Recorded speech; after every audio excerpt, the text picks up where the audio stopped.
Welcome into the New York Jets Dynasty review, looking at the things that have changed over the last year for the Jets or the 2023 season.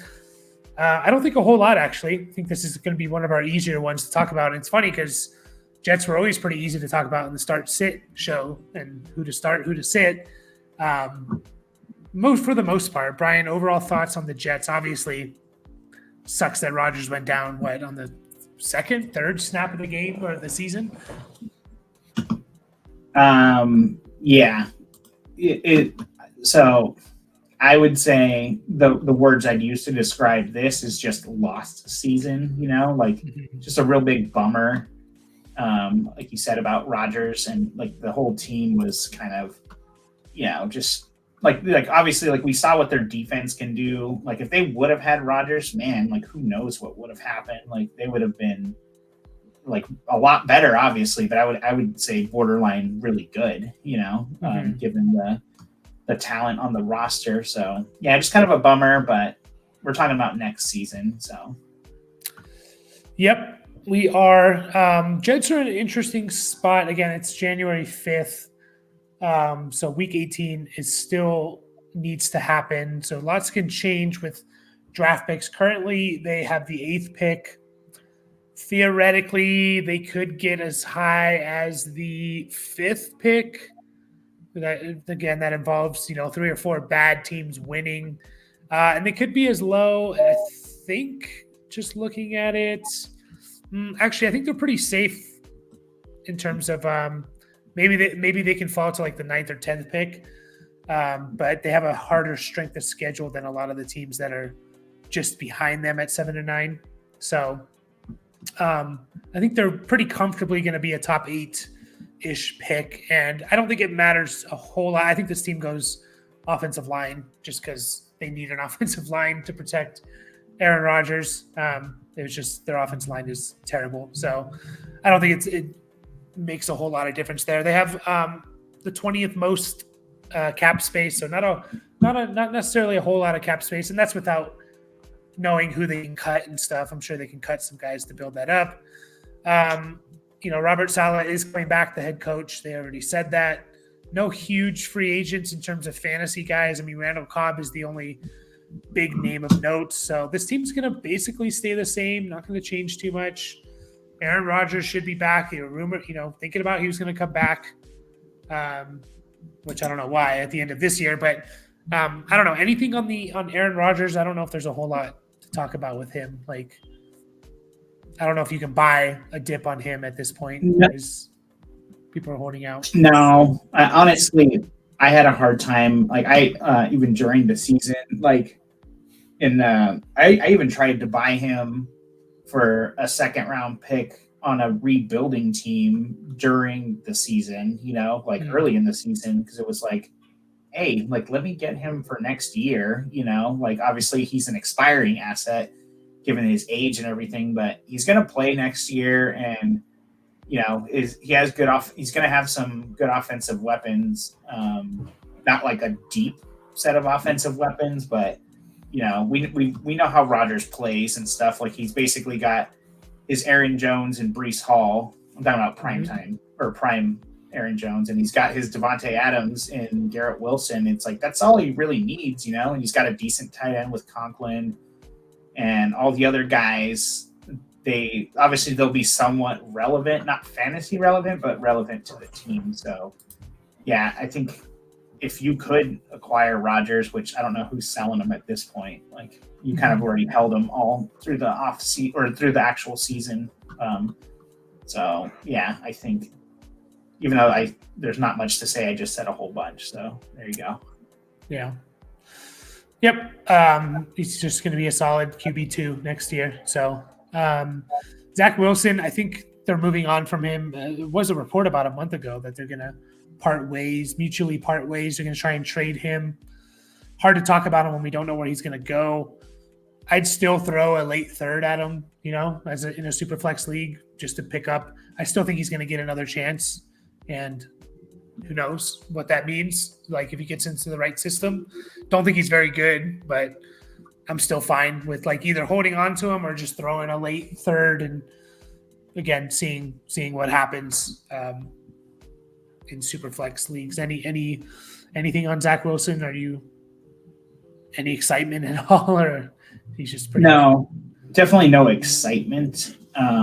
But definitely like I hope he does get another chance because we saw some promise in him very rarely, few and far between, you know. And again, he was playing with like amazing offensive weapons. I guess I just need to say like Garrett Wilson and Breece Hall kind of a thing, like when I'm talking about his offensive weapon. So I hope he does get another chance. Like I kind of feel like him, like I did about Sam Darnold a few years ago, where it's like, man, like get it together a little bit, you know, like I know there's something in there, but it's like whether he's actual NFL caliber is, you know, I think if I had to bet, I would just say no, but I hope he gets another chance. Yeah. Yep. You mentioned it with Breece Hall, like he's going to be really good next year if Aaron Rodgers stay healthy and they help this offensive line. He finishes the RB6 this year in half PPR, which is pretty amazing. He can do it all. Like he could be RB1 overall next year, and no one's going to be surprised. And he even like came out on Twitter telling you, I think he said, what did he say? He said he guarantees he's going to be a top running back. He's going to be an all-pro. It's going to continue for years after that. So he's one of the few running backs that I'm not trying to ever move off of. I mean, there's always a price, right? But, you know, I'm not just trying to get out of, like, I want to keep him for the next several years. So he's really good. Yes. Abanikanda, if he's out there on waivers, pick him up because he could be the RB2 for this team. They moved on from Dalvin Cook. He is the RB2 right now for this team. Moved on from Dalvin Cook. And it could stay that way. I don't necessarily see them making it a huge priority to get a running back. So no more Michael Carter, no more Dalvin Cook. So Abanikanda, RB2 needs to be rostered. Yeah. Anything else with those running backs, or no one else to really talk about, right? No, I think that's it. Yeah. And then Garrett Wilson is really the only receiver to talk about. Like it's Wilson. There's Alan Lazard. I know they've been playing Brownlee and Gibson a lot more lately, a couple rookies there, but I don't know. I obviously Lazard's going to be on this team, and you know Garrett Wilson. Well, I guess we'll start with Garrett Wilson.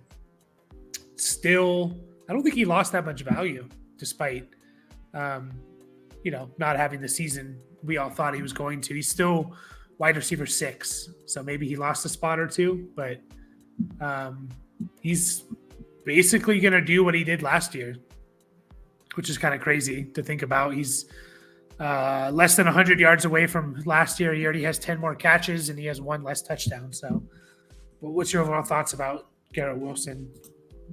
Yeah, I mean, Dynasty.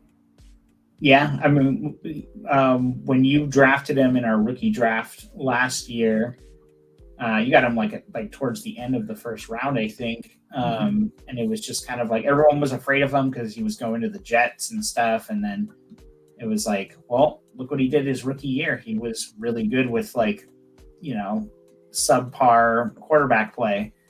And then, Aaron Rodgers goes there, and then it's like, oh, yeah, like this guy is really good, and now he's got Aaron Rodgers, like Garrett Wilson to the moon. And then it was like, again, another season of subpar quarterback play, and he's still really good, like there's no dip to buy on him. I don't think. I think that ship sailed basically. You had to get him like after week 1, like when Rodgers went down, just on pure speculation that, it's like, oh, well, I'm not going to be able to use him very much this season. Like that's the other manager talking. So yeah, like I don't think there's much to say, but besides he's awesome. Yeah, for sure. And, the people that were concerned about the Jets, I guess they're kind of justified in a certain extent. Like wide receiver 19 is rookie year, not a huge difference maker, 10.2 half PPR points. basically averaged the same amount of points this year and was wide receiver 30. So, there is that justification a little bit. But yeah, he should. If Rodgers stay healthy, this guy could put up big numbers. They could bring in. It's hard to speculate. They could bring in someone. Davante Adams is rumored, but I don't know if they have the cap space. Maybe they draft someone. They don't have a second round pick. Maybe like a Malik Neighbors falls to him or something. But there's always the chance. Even if they do, though, I'm not super worried because you can have two functioning receivers produce, I think, on this team. So you definitely could, but we haven't really seen that necessarily with Rodgers. But then again, like let's say if Adams did go there, we've never seen Rodgers with a Davante Adams and a Garrett Wilson receiver duo necessarily, or maybe years ago with like Jordy Nelson or something, right? Like that's a little before I was like really paying attention. Mm-hmm. So you would have to speak on that one, but it's like, yeah, I don't see why Rodgers wouldn't be able to support them, but just It could be like that. Just Garrett Wilson's much better than Davante Adams at this point too, and like Davante Adams is more of like, he is the 1B clear cut kind of guy. So right. Yeah, I mean, any interest in anyone else, like Alan Lazard? Just like, oh well, if they don't make a wide receiver move, like Rodgers comes back and Lazard catches 10 touchdowns. Like any interest there, or it's just like, I don't know. I have no interest in Lazard. I assume you can pick up Lazard off your waiver wire right now if you really want to take that shot. Like, you're not trading for him or anything. So, yeah, for sure. Would you take, going back to Breece Hall, who would you take, like him or Jahmyr Gibbs? I think I'd take Gibbs. Interesting. I think I lean Breece. I think I do. I don't know if Gibbs. Obviously, he's really good.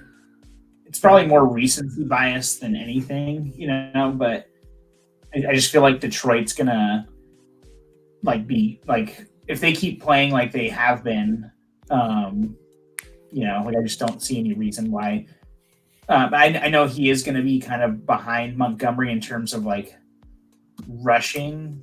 I don't even know if that's exactly true, if it fully ended up that way, but I mean, yeah, it's a tough one. I don't think I'm trading one for the other at all. But yeah, I mean, if you could turn one into the other, plus a little something, then it's like, yeah, why not? Yeah, for sure. I just don't see Gibbs ever having top 3 potential for at least until Montgomery's no longer there. So one more year essentially. Whereas I think Breece Hall can be RB1. I just don't see Gibbs doing that unless Montgomery gets hurt or something. He could be easily a top 10 guy, but true league winning, McCaffrey-like season, I don't see that, at least next year for Gibbs. So yeah, I mean, it is. I mean, I know we're talking about the Jets, but it is worthy to note that Gibbs and Montgomery had like pretty similar rushing production. Wow, Gibbs on 40 less touches than Montgomery, like less than 100 yards less. Obviously, the touchdowns are actually pretty close too, closer than I would have thought for the rushing touchdowns, 9 versus 12. But I'll stop talking about them because we're talking about the Jets. Yeah. Yeah, and then the reason why I brought that up is because there's not really much else to talk about with the Jets, like Tyler Conklin. I was like, what about Conklin? It's fine. Like, I don't know. Like, if he's their starting tight end, like, sure. Like, if someone's going to – I'm just looking at where the rankings are. Like, if someone's going to severely – any tight end that's in the 20 to 30 range – on Keep Trade Cut, Tyler Conklin's at 38. So we're talking about guys like Okonkwo, Juwan Johnson, Hunter Henry, whatever. If anyone's going to highly value those guys over Conklin and they want to give me something on top of it and Conklin, like I'll just take it just because I don't think any of those tight ends are going to be true difference makers. So Yeah, probably not. Definitely like startable. Like, I mean, and that's not saying a whole streamers. lot. Yeah, for tight ends, but it's like, yeah, he's too good to drop, but not good enough to like feel confident about starting. But I got to imagine when Rodgers gets back, and I know this isn't really saying anything because everyone's going to be better when Rodgers is there. So I was just going to say, like, we've seen Rodgers use his tight ends in the past. So maybe he has a little more touchdown upside next year, kind of a thing. But I think everyone does. So, like I said, not really saying much there. Yeah. And depending on what they do in free agency, like they're in the Brock Bowers range, who's going to go potentially as high as like 5th overall, but I don't think it's crazy to see him slipping to 8 or 7 or 8 or something. So that'd be awesome as their like second weapon. But yeah, I mean, Conklin was tight end 18 this year, which in 12-team leagues means he was probably started at least a few weeks and bye weeks and stuff like that. And the guy he had one game of double digits. Yeah, but and that's with 0 touchdowns too. So he didn't catch. I mean, he hasn't been a touchdown guy, and he's not very big for a tight end either. He's only 6'3". So, which I mean, it's not small, but it's not like he's not 6'5" or anything like that. He's not like this huge dude.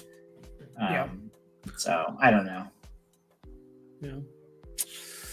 But any last words on the Jets? Pretty easy team all year long for us. So I guess I appreciate that. Thanks, Jets. Yeah. We're going to be back. I don't know what team we'll be back with, but by that point we'll be week 18 will be done. So we'll probably just go someone like New England or the Giants or something. But as always, like and subscribe, and we'll catch you guys next time.